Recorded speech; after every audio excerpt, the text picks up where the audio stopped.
Good morning to everybody. आज की इस वीडियो में हम देखेंगे third coordinative property depression in freezing point हिमांक में अवनमन। तो मेरे साथ जुड़ने के लिए फ्यू सेकंड्स आप अपनी आँख क्लोज करेंगे। Okay. Depression in freezing point, depression in freezing point, इसको हिंदी में बोलते हैं हिमांक में अवनमन। हिमांक में अवनमन को समझने के लिए हमको सर्वप्रथम हिमांक जानना पड़ेगा। हिमांक या फ्रीजिंग पॉइंट, हिमांक की डेफिनेशन होती है किसी द्रव का हिमांक वह ताप है जिस पर उसका वाष्प दाब उसके ठोस अवस्था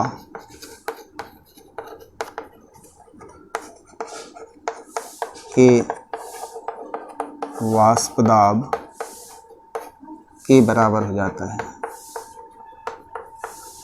बराबर हो जाता है।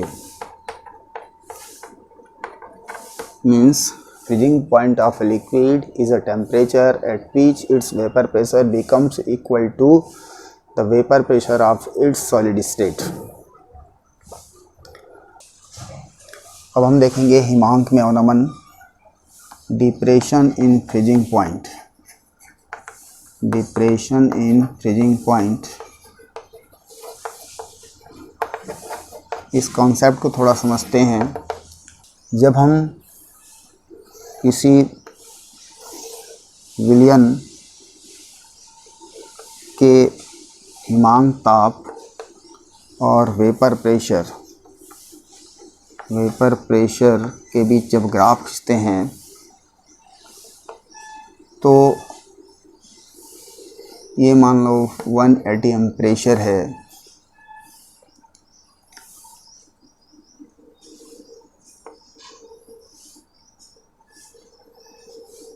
इसके ग्राफ इस तरह से प्राप्त होते हैं। इसको अगर नॉमिनेट करें तो A, B, C, D, E। तो यहाँ पर जो कर्व है ED वो कहलाता है vapour pressure curve of pure solvent, और ये कहलाता है vapour pressure curve of solution. इस ग्राफ को अगर एक्सप्लेन करें तो दिख रहा है नंबर फर्स्ट कि टेम्परेचर डिक्रीज करने से सॉल्यूशन और प्योर सॉल्वेंट दोनों की वाष्प दाब कम होती है। ताप कम करने पर शुद्ध विलायक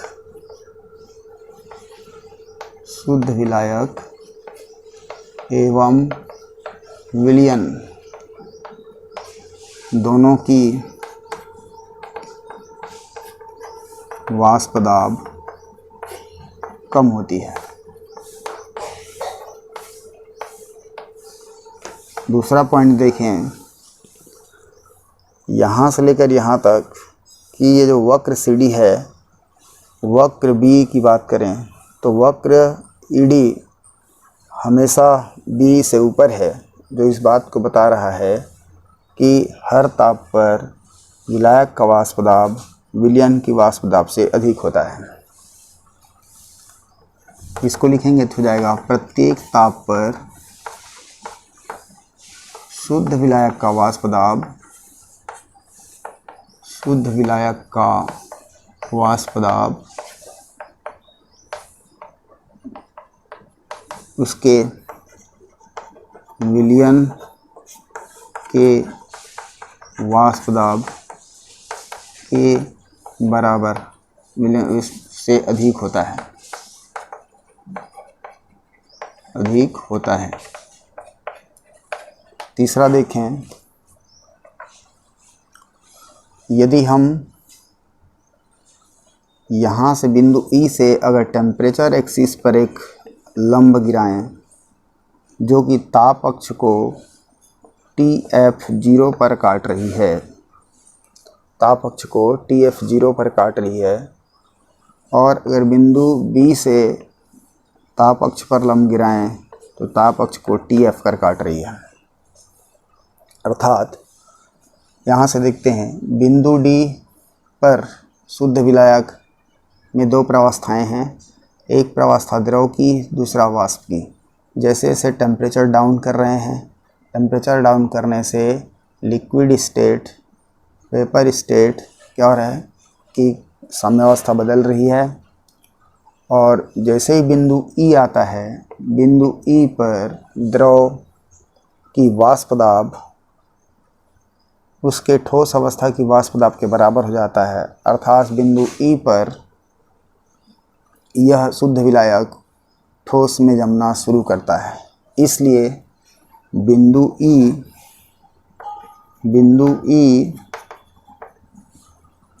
शुद्ध विलायक का फ्रीजिंग पॉइंट है, फ्रीजिंग पॉइंट, तथा इसी तरह बिंदु बी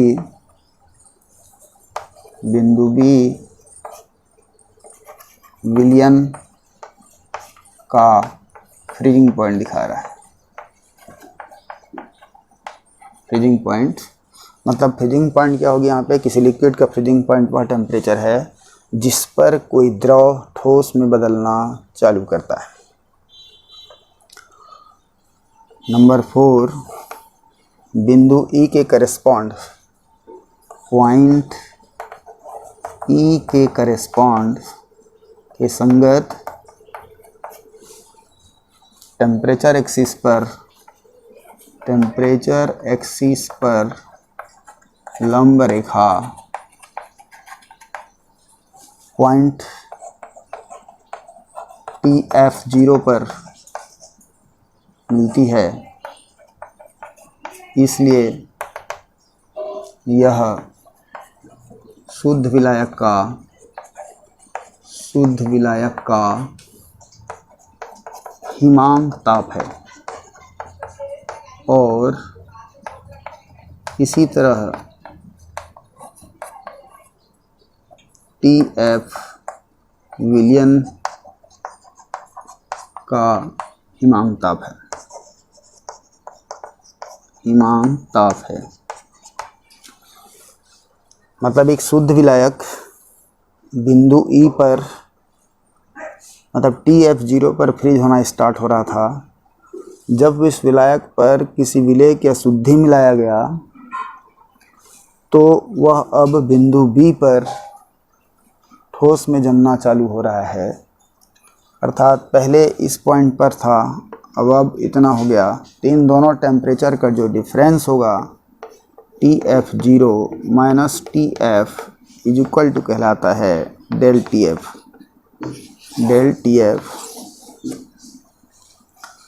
एक बार सरसरी तो उससे देखते हैं ग्राफ से।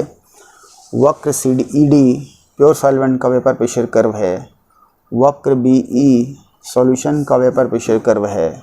यहाँ पर देखते हैं कि जैसे टेम्परेचर डाउन कर रहे हैं, दोनों की वेपर प्रेशर डाउन हो रहा है, जिसको हमने लिखा कि ताप कम करने पर शुद्ध विलायक एवं विलयन दोनों की वाष्प दाब कम होती है, सेकेंड स्थिति अगर देखें तो in all temperature range the vapour pressure curve of pure solvent is lies upper than the vapour pressure curve of solution, जो कि सूचित करता है कि हर ताप पर शुद्ध विलायक का वाष्प दाब विलयन की वाष्प दाब से अधिक होता है। थर्ड पॉइंट, बिंदु ई वह ताप है जहाँ पर यह द्रव ठोस अवस्था में बदलना चालू हो रहा है। अर्थात इस बिंदु पर इस द्रव का वाष्प दाब उसके ठोस अवस्था के वाष्प दाब के बराबर हो जाता है। इसलिए point E is known as the freezing point of pure solvent and the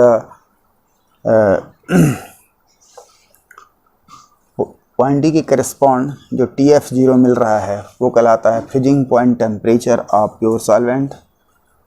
similarly point B is a point at which solution becomes freeze into solid, means the vapor pressure of solution becomes equal to its solid vapor pressure of its solid. So point B is TF is known as the freezing point temperature of pure solvent. अब हमारे पास आता है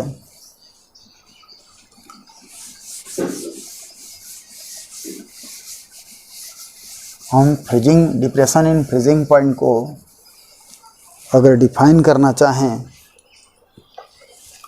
तो हम लिख सकते हैं कि depression in freezing point equal to freezing point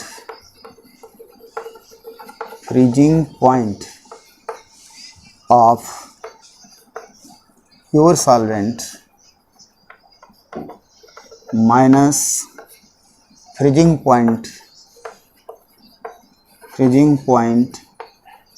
of solution, अर्थात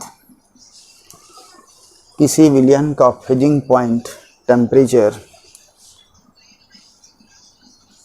उस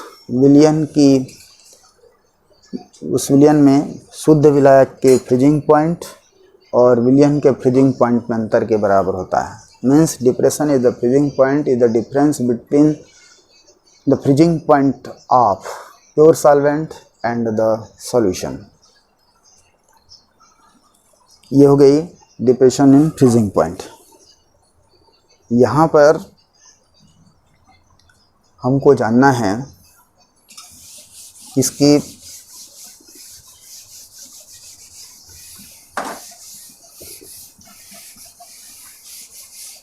depression in freezing point is proportional to the molality of solution, अर्थात किसी सॉल्यूशन का फ्रीजिंग पॉइंट कितना डिप्रेस होगा कितना कम होगा वह इस बात पर डिपेंड करती है कि उसमें घुले हुए विलय की मोललता क्या है। जितना अधिक मोलल होगा विलय का उतनी डिप्रेशन आएगी फ्रीजिंग पॉइंट पर। इसको फिर से अगर आगे बढ़ाते हैं तो डेल TF इक्वल टू हो जाएगा एक कांस्टेंट TF डॉट M हो जाएगा। हियर यहाँ के F जो है वो समानुपाती नियतांक है जिसको मोलल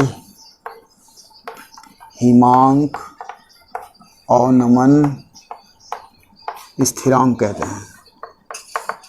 मोलल हिमांक अवनमन स्थिरांक कहा जाता है, या फिर इसको इंग्लिश में बोलें तो molal depression in freezing point, molal depression in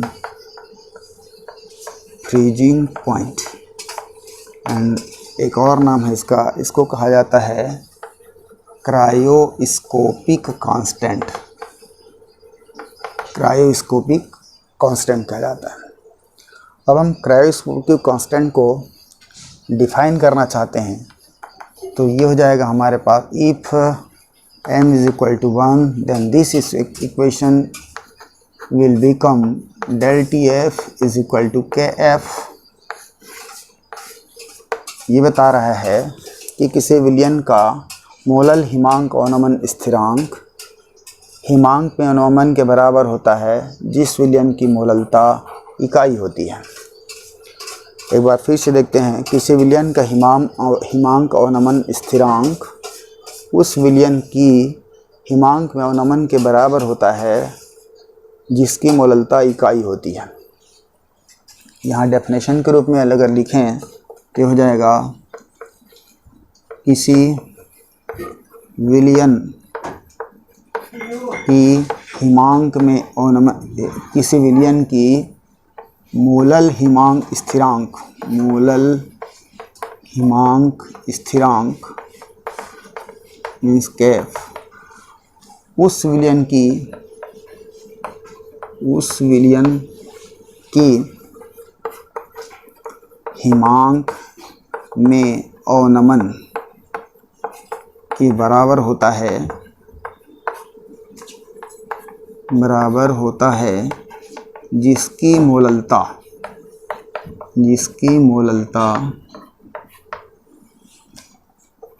इकाई होती है। शॉर्टकट में इसको दे सकते हैं 1 मोलल सॉल्यूशन की हिमांक में अवनमन KF कहलाता है।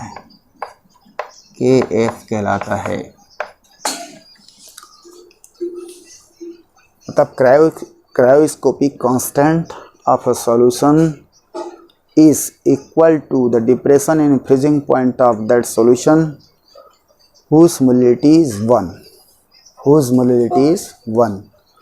Means the depression in freezing point of 1 molar solution is known as the molar depression in freezing point or cryoscopic constant। आगे बढ़ते हैं हम लोग। यहाँ पे देखेंगे तो हम KF इज इक्वल टू निकाल सकते हैं। यहाँ से K इज इक्वल टू हो जाएगा del TF अपॉन M, और del TF आखिर टेम्परेचर ही है। अगर इसको हम सेंटीग्रेड में एक्सप्रेस करते हैं तो इसकी यूनिट हो जाएगी unit of KF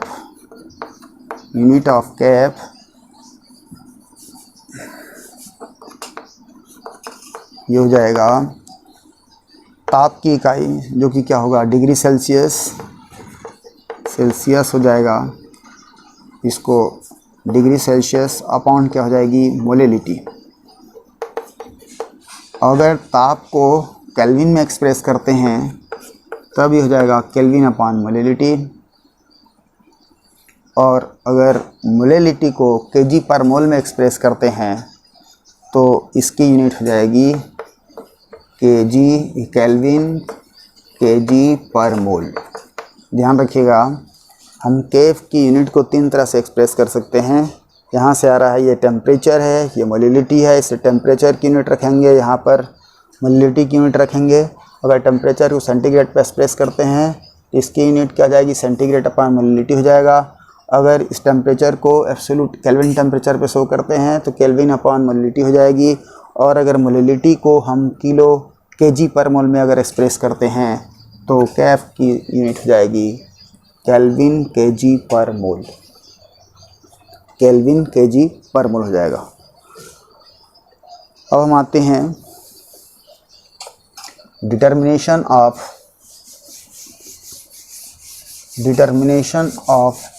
MB।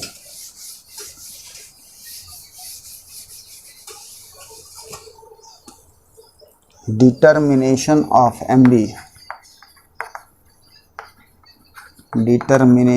Of MB means किसी अवाष्पशील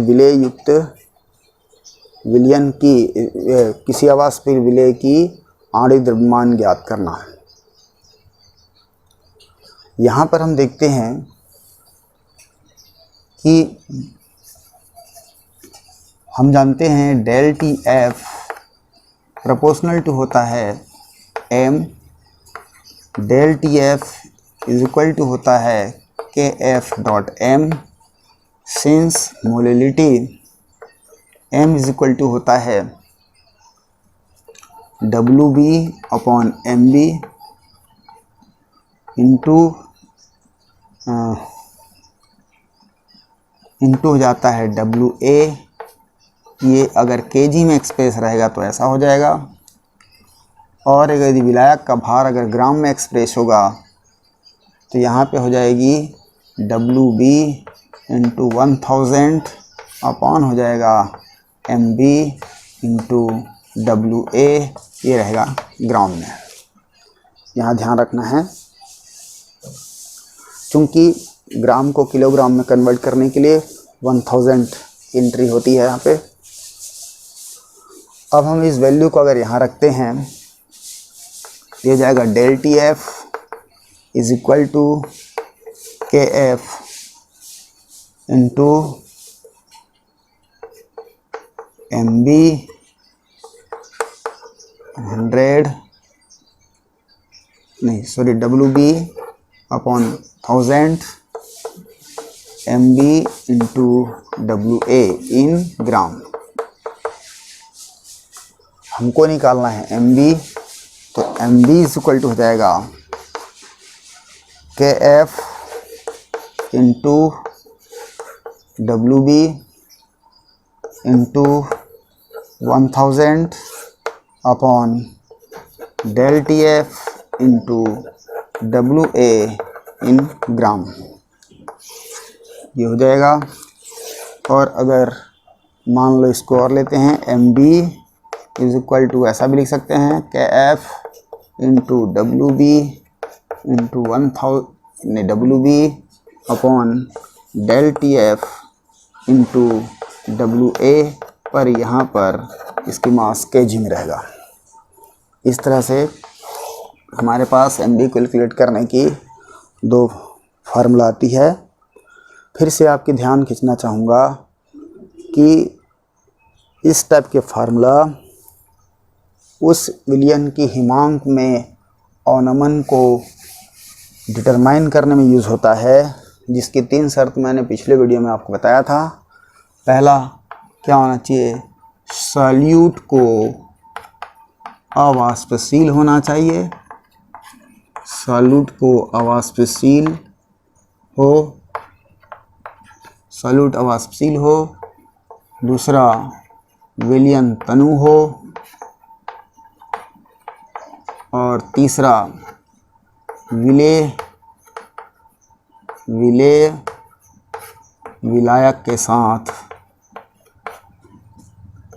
के साथ सामान्य अवस्था में हो, सामान्य अवस्था अर्थात संगुणन अथवा वियोजन, संगुणन अथवा वियोजन न करता हो।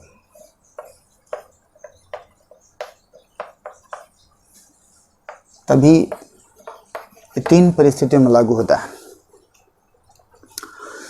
हर कोलिगेटिव प्रॉपर्टी से रिलेटेड फार्मूला उस विलयन पर एप्लीकेबल होता है जिस विलयन में 3 कंडीशन होते हैं। Solution should be non volatile, solution should be dilute, no any association और dissociation undergo by solute in solution. अब हम देखते हैं इसकी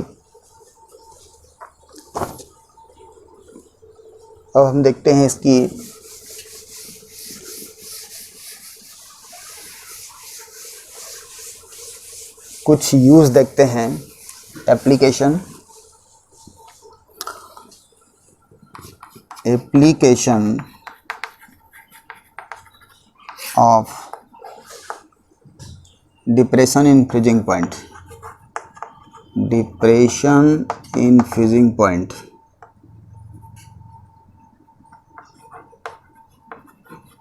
फ्रीजिंग पॉइंट मतलब where else it is used. यहाँ पर हम देखते हैं, सोचने की बात है। पहला तो मैं यहाँ हेडिंग डाल दूँ, आइसक्रीम निर्माण में यूज़ होता है, आइसक्रीम निर्माण में यूज़ होता है। सेकंड,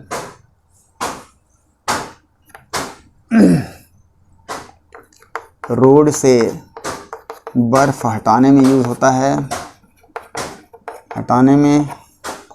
तीसरा, वाहनों की रेडिएटर में, वाहनों की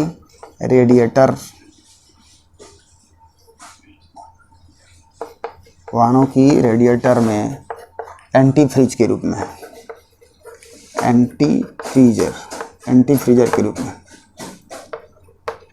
इन तीनों को पढ़ते हैं। जैसे आप जानते हैं कि कार में एक इंजन पर रेडिएटर होता है, और रेडिएटर पर पानी भरा होता है और पानी की फ्रीजिंग पॉइंट 0 डिग्री होती है, और यदि कार मान लो -10 डिग्री टेम्परेचर पर या इलाके से गुजर रही है तो रेडिएटर का पानी फ्रीज हो जाएगा और इंजन सीज होने का खतरा रहेगा। इसलिए वाहनों के रेडिएटर में इथिलीन ग्लाइकॉल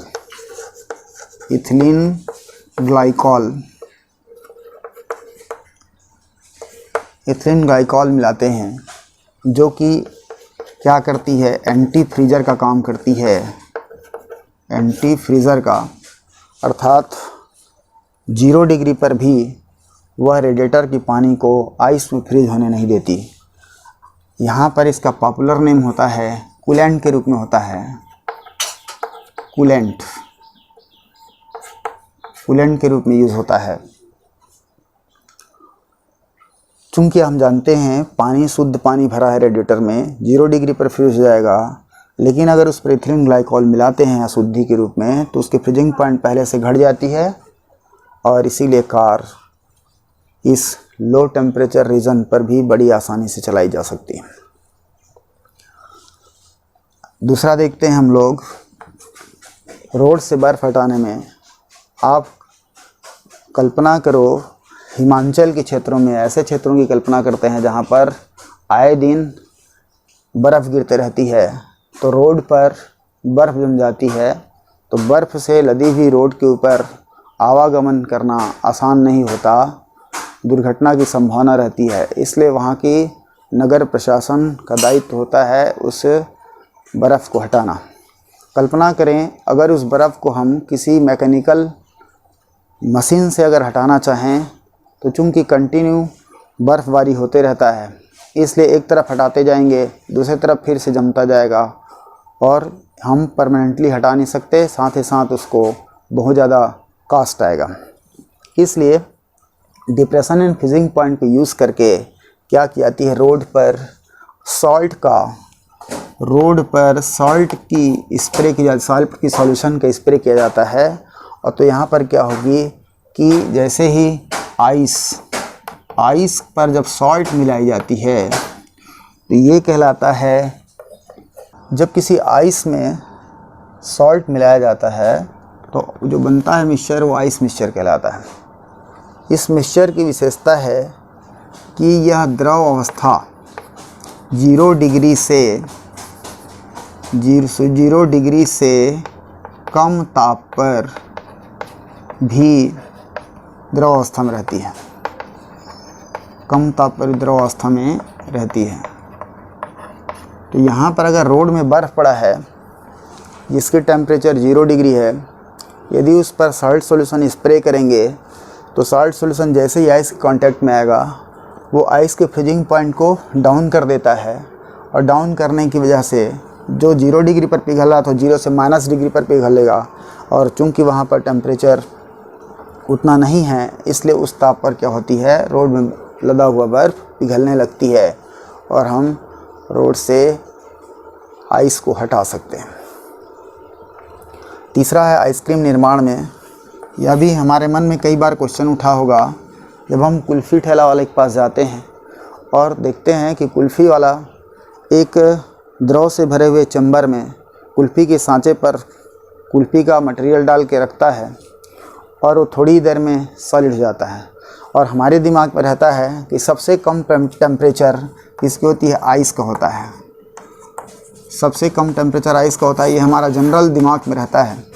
जबकि कुल्फ़ी वाले और आइस सॉलिड होता है तो हम समझते हैं कि क्या उसके अंदर बर्फ़ होता है और बर्फ़ इतना जल्दी कैसे फ्रीज कर देता है। तो वो एक्चुअल में बर्फ़ नहीं होता, वो होता है आइस मिक्सचर होता है। और आइस मिक्सचर माइनस टेम्परेचर पर भी क्या रहती है, लिक्विड स्टेट में होता है। माइनस टेम्परेचर पर भी लिक्विड स्टेट में रहता है। इसलिए आइस मिक्सचर आइस के रिस्पेक्ट में जल्दी ठंडा कर लेता है और हमको कुल्फ़ी बहुत जल्दी सेट हुआ मिलता है। तो इस तरह से हो गए आपके 3 यूज़। तीनों यूज़ इम्पोर्टेंट हैं, ये हमको परीक्षाओं में पूछे जाते हैं, ध्यान रखना है। तो यहाँ पर क्या हो रहा है कि आइस पर जब सॉल्ट मिला रहे हैं तो सॉल्ट क्या कर रही है, इम्प्योरिटीज़ के रूप में आ रहा है, और इम्प्योरिटीज़ रूप में आने से उसके फ्रीजिंग पॉइंट को डिक्रीज़ कर दे रहा है। तो जो पानी 0 डिग्री पर मेल्ट हो रहा सॉल्ट फ्रीज हो रहा था, वो अब 0 से नेगेटिव टेम्परेचर पर फ्रीज होगा और उसकी टेम्परेचर ऑलरेडी कम हो जाएगी। ये हो गई हमारी एप्लीकेशन। 3 क्षेत्रों में यूज़ होता है डिप्रेशन इन फ्रीजिंग। हम एक न्यूमेरिकल लेते हैं। ये बोलता है the freezing point of nitrobenzene is 278.8 kelvin, अर्थात नाइट्रोबेंजीन का हिमांक ताप 278.8 केल्विन है। When 2.5 gram of an unknown substance is dissolved in 100 gram of nitrobenzene, जब 2.5 ग्राम 2.5 ग्राम एक अज्ञात पदार्थ को 100 ग्राम नाइट्रोबेंजीन पर डिज़ोल्व करते हैं तो जो सॉल्यूशन मिलती है उस सॉल्यूशन की फ्रीजिंग पॉइंट 276.8 केल्विन हो जाता है। पहले प्योर सॉल्वेंट नाइट्रोबेंजीन इस टेम्परेचर पर फ्रीज हो रहा था, जब उस पर अननोन सब्सटेंस की 2.5 ग्राम 100 ग्राम में मिलाया गया तो उसकी फ्रीजिंग पॉइंट इतना हो जाता है। If the freezing point depression of nitrobenzene इतना है तो what is the molecular mass of unknown substance. तो हमको अज्ञात पदार्थ की MB ज्ञात करना है। यहाँ देखिए गिवन दैट दिया है, क्या दिया देख, ये है हमारा, यहाँ पर देखो नाइट्रोबेंजीन है सॉल्वेंट और ये जो सब्सटेंस है वो है अननोन। तो यहाँ पर क्या हो गया कि freezing point of solvent, freezing point of solvent, freezing point of solvent जिसको हम डिनोट करते हैं TF0 is equal to 278.8 kelvin. और यहाँ दिया है freezing point of solution, freezing point of solution इसको डिनोट करते हैं हम लोग TF से, और इसकी वैल्यू 276.8 केल्विन है दिया है। फिर दिया है WB means mass of solute, mass of solute क्या है 2.5 gram, and mass of solvent WA is equal to 100 gram. और हमको MB कैलकुलेट करना है, तो MB इज इक्वल टू हो जाएगा, ये फाइंड आउट करना है। तब हमारे पास MB की फार्मूला होती है कि MB is equal to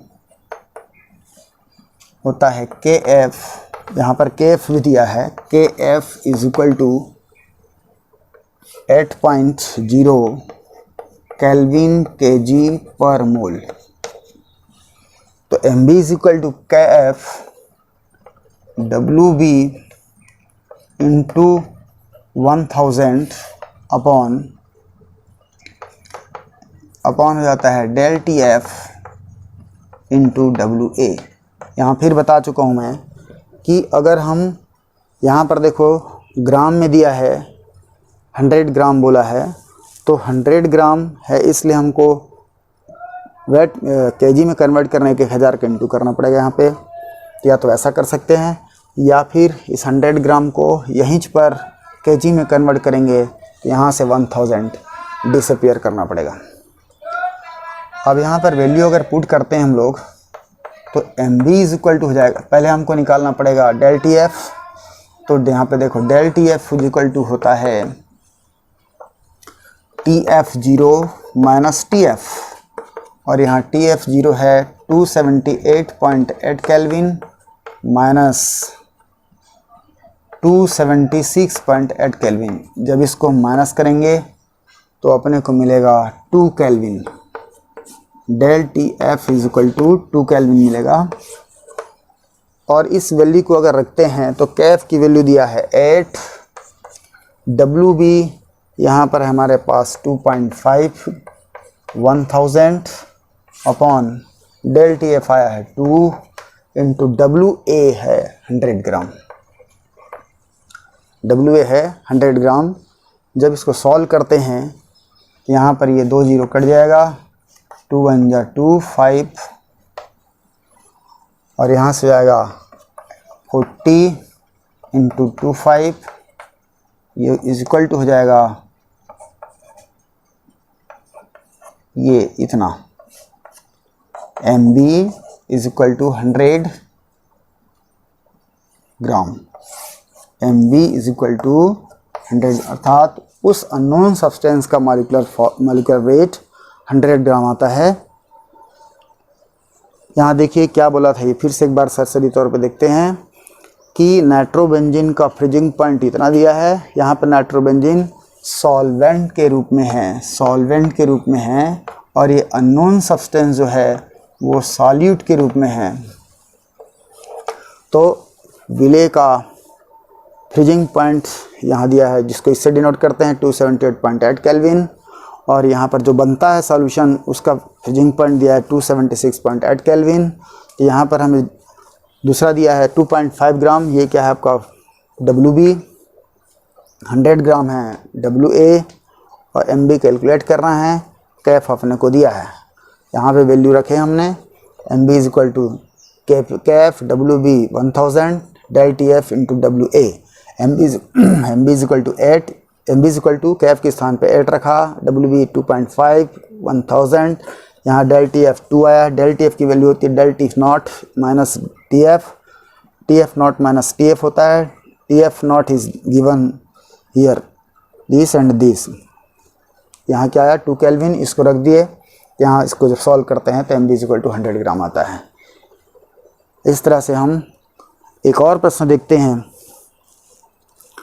freezing point से रिलेटेड। दूसरे क्वेश्चन को देखते हैं। ये बोला है 45 gram of ethylene glycol, molecular formula ये है, is mix with 600 gram of water. ये बोलता है 45 ग्राम इथिलीन ग्लाइकॉल को 600 ग्राम पानी में घोल कर एक विलियन बनाया गया है, और इस विलियन की हमको फाइंड आउट करना है A is equal del TF, मतलब डिप्रेशन इन फ्रीजिंग पॉइंट, दूसरा अपने को freezing point of the solution, दो चीज़ निकालना है। तो यहाँ पर देते हम, दिया गया है कि ये गिवन दैट ये है हमारा इथिलीन ग्लाइकॉल सॉल्यूट है, तो WB इज इक्वल टू दिया है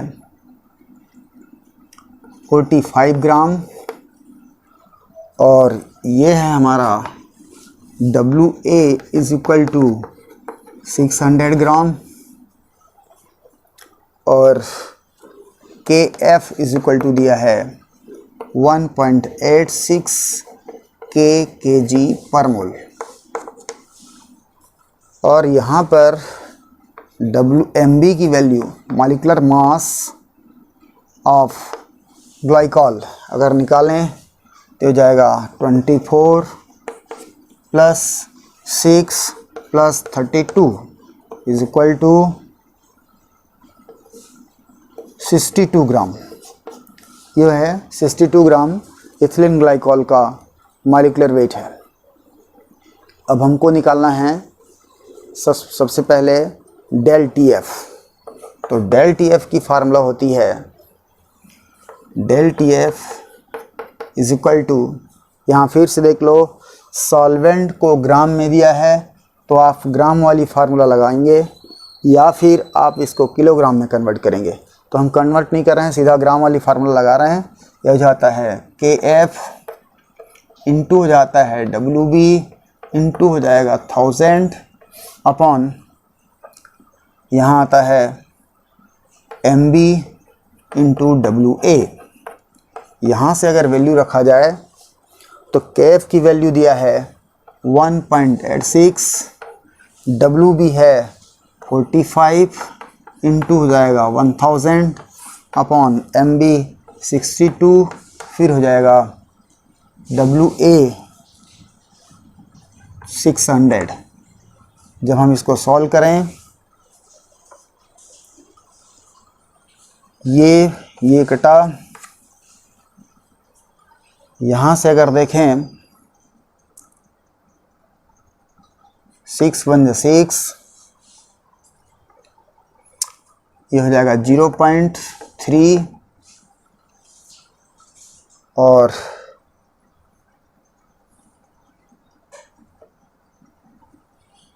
31, और अगर इसको कटाया जाए तो ये हो जाएगा हमारा 0.31 इंटू 45 इंटू 10 अपॉन 62, और इसको की जा सकती है 25 डायरेक्ट कर लेते हैं इसको। ये हो जाएगा यहाँ से, अगर इसको इसके साथ इंटू करते हैं तो 3.1 इंटू हो जाएगा 45 अपॉन हो जाएगा 62। जब इसको सॉल्व करें तो 3.1 इंटू 45 इज इक्वल टू है 5 1 5,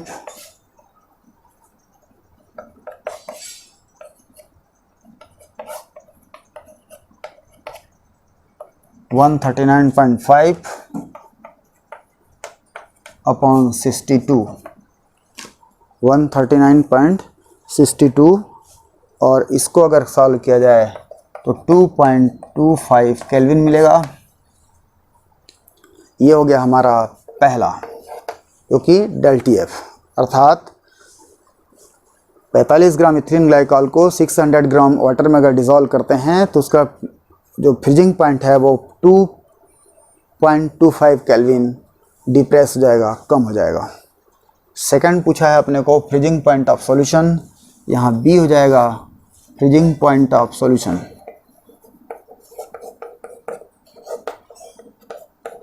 इज इक्वल टू होगी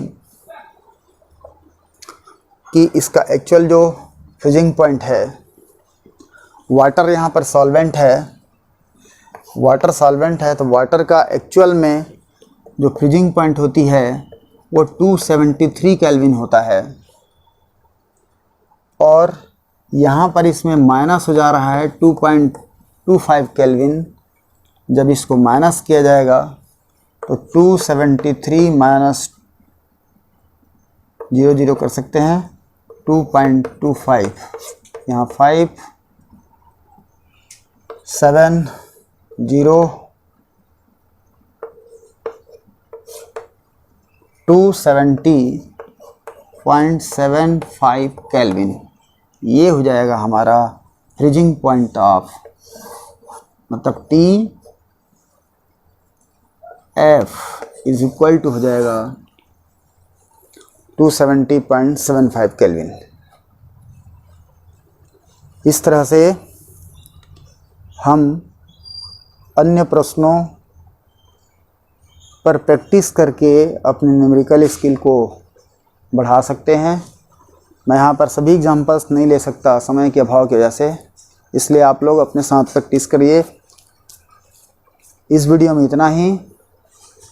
पढ़ते रहिए, आगे बढ़ते रहिए। नमस्कार।